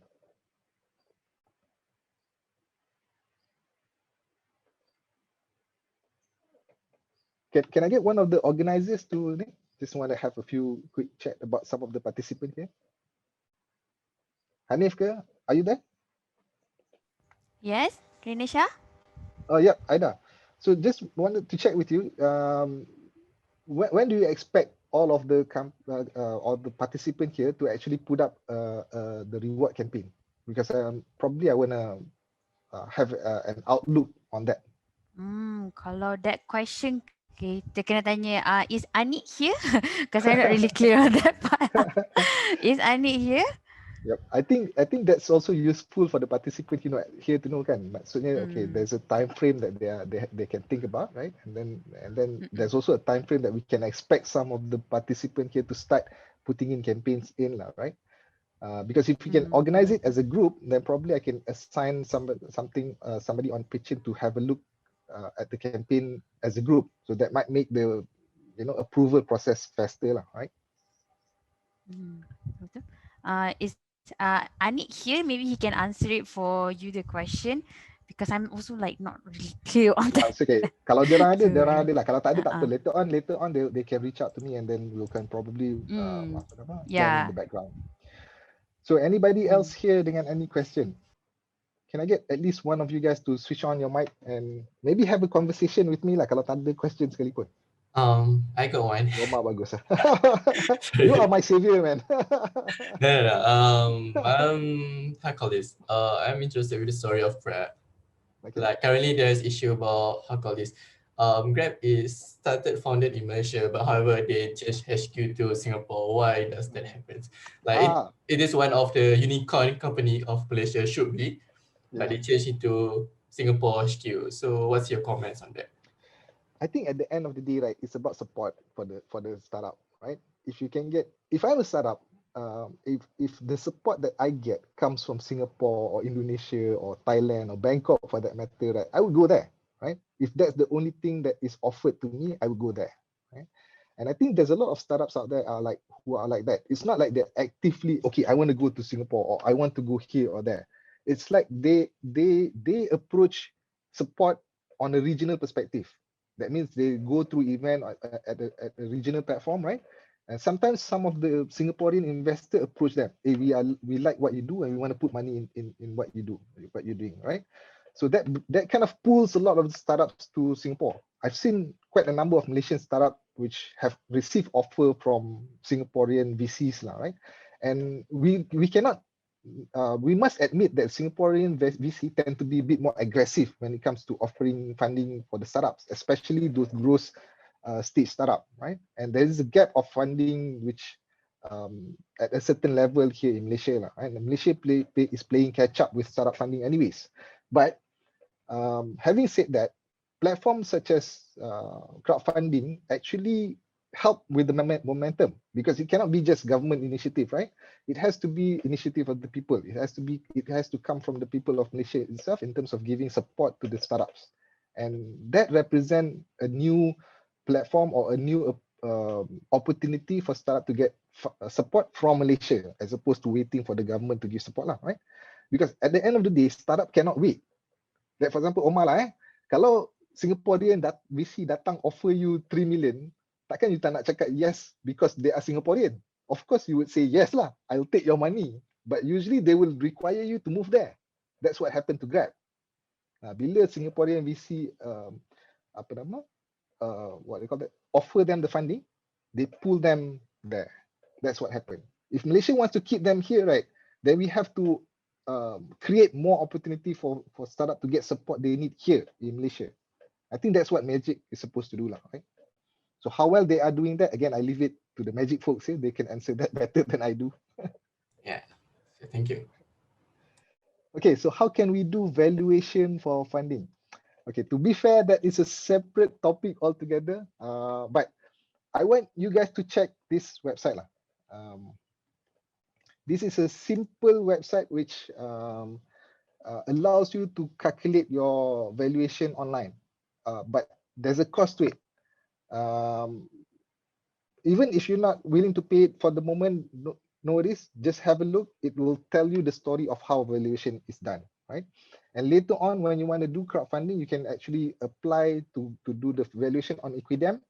And I think there's a discount that you can get if you're running the ECF campaign on Pitchin, because Pitchin has a partnership agreement with Equidem. So Equidem helps you to calculate the valuation, and we can give you a discount for the use of Equidem. At the moment, even if you're not willing to pay yet, just have a look at the website. The website tells you how valuation is done for startup.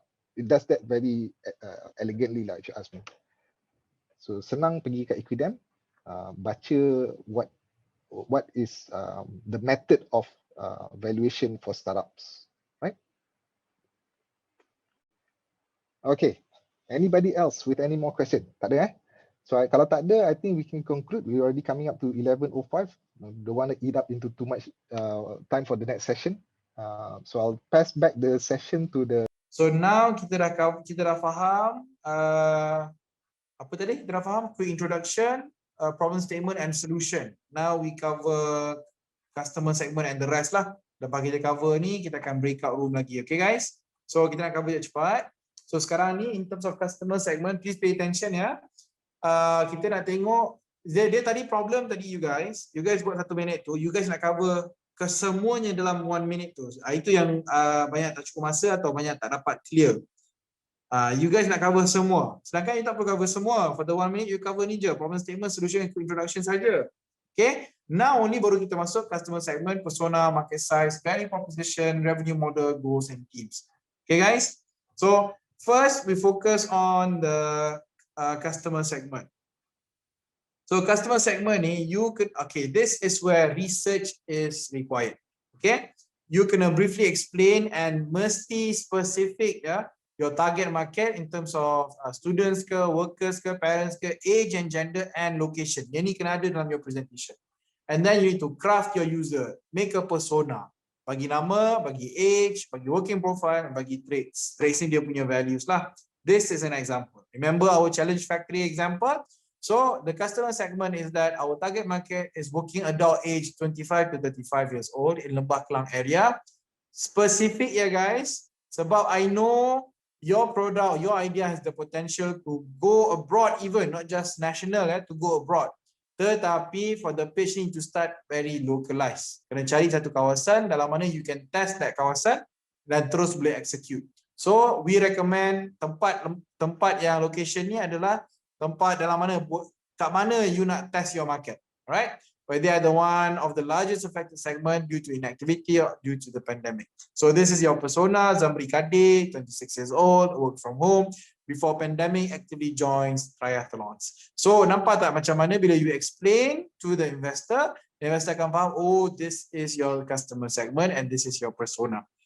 Mudah, just focus on one persona. Jangan nak cover a lot of the market segment. Like I said, memang potensi tu ada, tapi focus on the main one first because sekarang ni kita not even 1.1, 1.2, kita still 0.1, 0.2, kita still in prototype stage. Kita nak validate the idea first. Okay guys, faham ya? Alright, so and then kita akan masuk market size, dalam mana you need to show the potential of your solution. Show how big your market is in numbers. Okay, paling mudah, gather data from Facebook or Facebook ads or Google.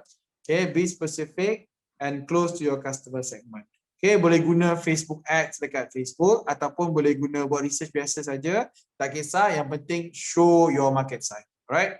So, dalam show your market size ni, either you go data for Facebook ads, Google ads, atau you extrapolate data sedia ada. Alright. For example, macam kita challenge factory ni, the market size, the total potential market size of our app is 3 million, 3.2 million.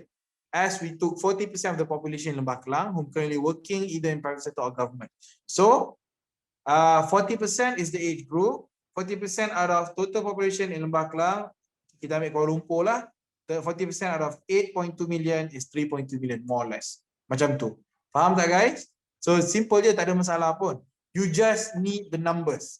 The numbers tu tak semestinya perlu macam betul-betul verify ke apa, tak semestinya. Tapi kena accurate lah, kena factual lah. Alright guys? Okay, now we cover value proposition.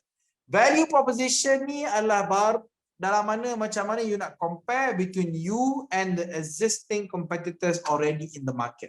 So for example tadi kita dengar the last one lah, kita ambil contoh the last one ya. The last one was Sport. Sport is DNR, delivery and runner. Betul tak? Can we have Rashid on the line? Boleh tak Rashid? Yes. Okay. So macam Rashid, you ada competitor tak for your example ni? Yes. There will be Grab. Contohnya? Grab food. Grab. Grab food or like delivery like apa? Bungkus eat. GNT. Sebab delivery kan contohnya lah. So dalam in this part of the page, your value proposition, you need to search for your competitor and show to the investor why you, DNR, is better than the existing ones already in place. So, kita bagi cheat code, mudah. Pilih antara tiga. Either you give better experience, you give faster outcome, atau you give cheaper alternative. Tiga ni je. Kalau you ada idea lain, you boleh try. Tapi paling mudah, in our experience, tiga ni yang paling klik dengan orang. Because dia takkan pergi jauh. Either you bagi better experience, bagi faster outcome, you bagi cheaper alternative. Faham tak? Faham. Okay, contoh macam tu lah untuk for Rashid lah. So the rest nanti applicable jugalah. So jangan kata you tak ada competitor. Jangan kata you tak ada competitor. Sebab selalunya mesti ada competitor. For example, yang paling revolutionary, tak ada apa, nak kata macam yang paling rasa tak ada competitor, siapa tak ada competitor? Contohnya macam Hanis lah. Hanis mungkin rasa tak ada competitor kan? Hanis kan buat pineapple yarn. So pineapple yarn ni mungkin the only competitor you have is other pineapple yarn producers. Tetapi you macam you cakap tadi, kalau you nak solve the problem of having non-recyclable material being used, so benda tu pun kita boleh compare lah apa you provide in terms of recyclable material dengan other companies yang provide recyclable material. Mesti ada punya. Okay guys? So kena compare. So apa yang you provide? Better experience ke, faster outcome atau cheap alternative? Remember ya? Alright, this is an example for value proposition lah. So value proposition in terms of challenge factory, we give our users a better experience where they can now customize their own challenge, send the challenge to their community and compete virtually to be top of the rank. Okay? So selalunya kalau macam ni, kat sini tak ada, tapi selalunya apa kita boleh buat? Kita boleh buat macam ni tau. Kita boleh buat graph. Kan? Are you seeing the graph? Macam ni kan? Okay.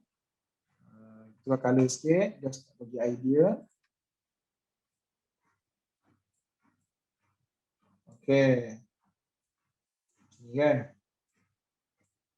So kita letak sini, kita letak experience. Ni kita letak convenience ke, contohnya. Okay, so katakanlah kita ada ni, kita letaklah brand A, brand B, brand C, and then challenge factory. Your brand lah. Kan? So nampak benda ni kita bagi gambaran dalam mana, okay, kalau A ni dia convenient tapi experience dia tak best. Kalau B ni worst of the worst, convenient pun tak, experience pun tak. Kalau C ni dia experience dia best tapi tak berapa convenient. Betullah dalam mana kita challenge factory, kita datang bukan saja bagi convenience kepada people tetapi kita bagi dia overall good experience. Faham tak dia punya graph ni? Contoh graph ni. You guys understand tak contoh graph ni? Can we get some feedback? Clear tak in terms of value proposition? Clear. Kita ni kena faham? Clear eh? Clear. Okay, wait, ada dalam chat. Okay, thank you Nias for responding. Okay, dia ikut sekali. Macam mana aku nak padam eh?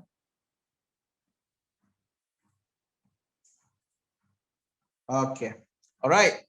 So sekarang ni kita akan proceed dengan revenue model pula. Revenue model ni adalah penting kepada investor sebab if they give you seed money like 1 million ringgit, 2 million ringgit, dia nak tahulah macam mana you're going to give that money back to them.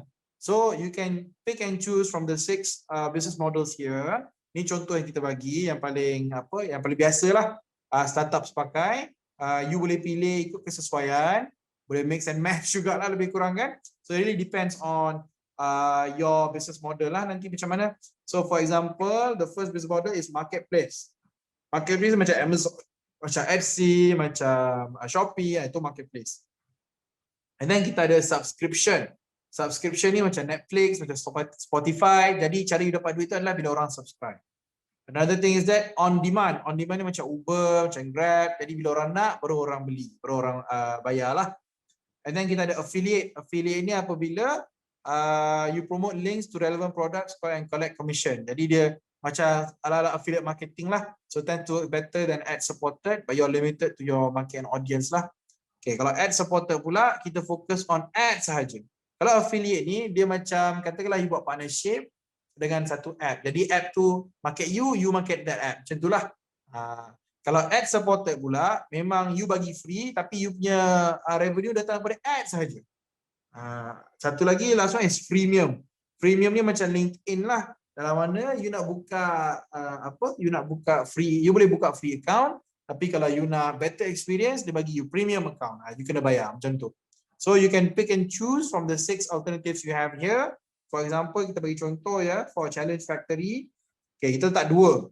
Kita letak dua ni pay per use dengan subscription.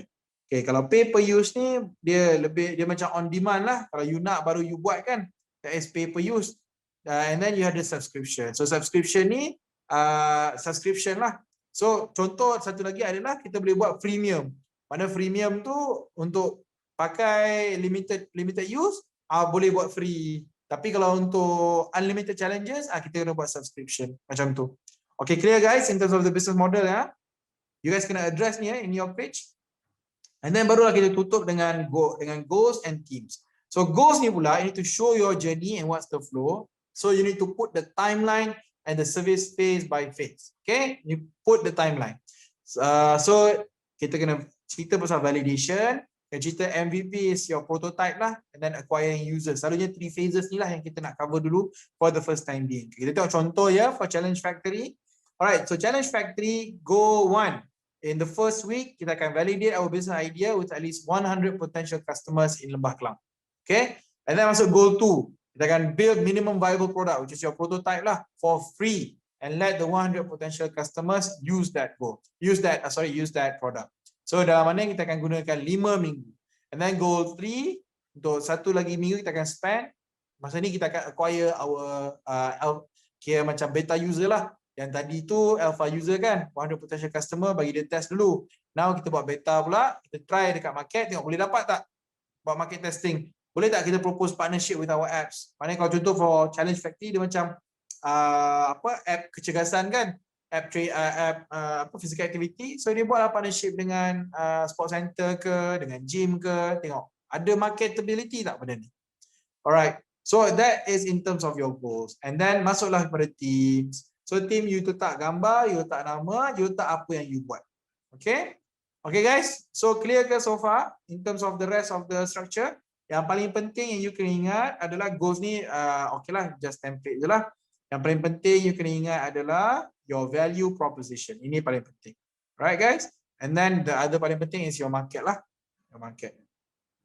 Okay, your customer segment, your market, your value proposition. So remember this diagram sahaja. Mudah saja.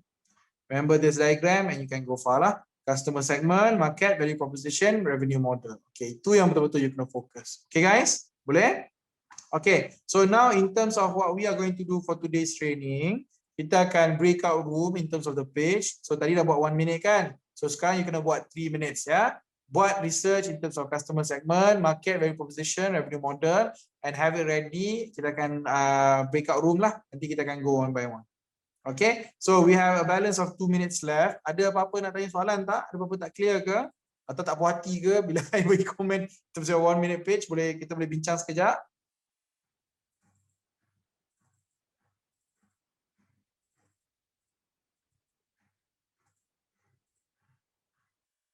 Okay, I think I'm getting a question from Anik. Okay, Anik nak tanya soalan ke?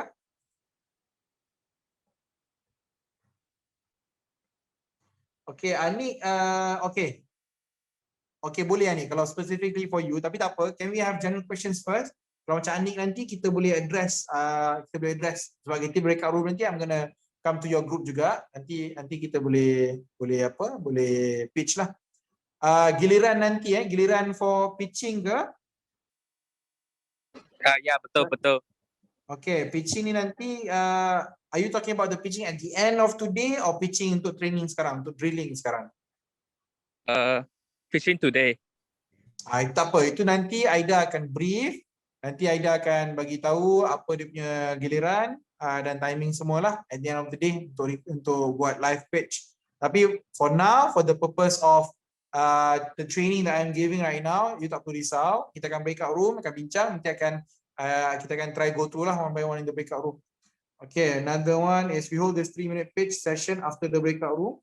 Okay, like I said tadi, the live pitch akan ada, tapi the breakout room nanti kita akan dengar. I akan dengar, bukan untuk depan semua orang lah, I akan dengar. Okay, any other questions guys? Okay, kalau tak ada questions lagi, we have 1 minute left. Kita akan kita akan biar dulu sampai pukul 12 genap dan kita akan masuk breakout room lah. Alhamdulillah, thank you everyone. Congratulations for finishing the 2-day training. I hope the 2 days were beneficial for you in particular, especially for today's slot lah, because it's my slot kan. Because in the end of the day, you need to understand that everything is audience oriented lah. Macam mana pun, in the end of the day, macam tu lah. It really depends on who your audience is. So we can teach you the moon and the stars. In the end of the day, it really depends on what can you offer to the investor and whether the investor is interested in your business or not. If not, in the end of the day, you can't rely on anyone else but yourself. So usually investors, just a closing remark, it's a strong rule of thumb that most investors look at the entrepreneurs. If the entrepreneurs did not invest themselves, then they think, so you pun tak invest, kenapa I nak invest? Just a thought lah. Just a thought that you guys can consider lah. So macam tu. So as a closing remark, I'd like to congratulate everyone for their hard work for today. Hari ni kita dah drill in terms of pitching, kita dah belajar. So wishing you all the best, and if ada rezeki lagi on to the next step, to the next levels, I hope you get it lah. All right, I'd like to also thank and congratulate the mentors and also the organizing committee, Aida in particular. Thank you everyone for a job well done and for the training that went very smooth today. That's all for me. Thank you, Aida. All right, thank you, Trainer Ashraf, for the closing remark for today's session, for the pitching part. Thank you very much. So like what Trainer Ashraf cakap, they can teach you everything that they know, but it's up to you to actually improve yourself and your knowledge for your business lah.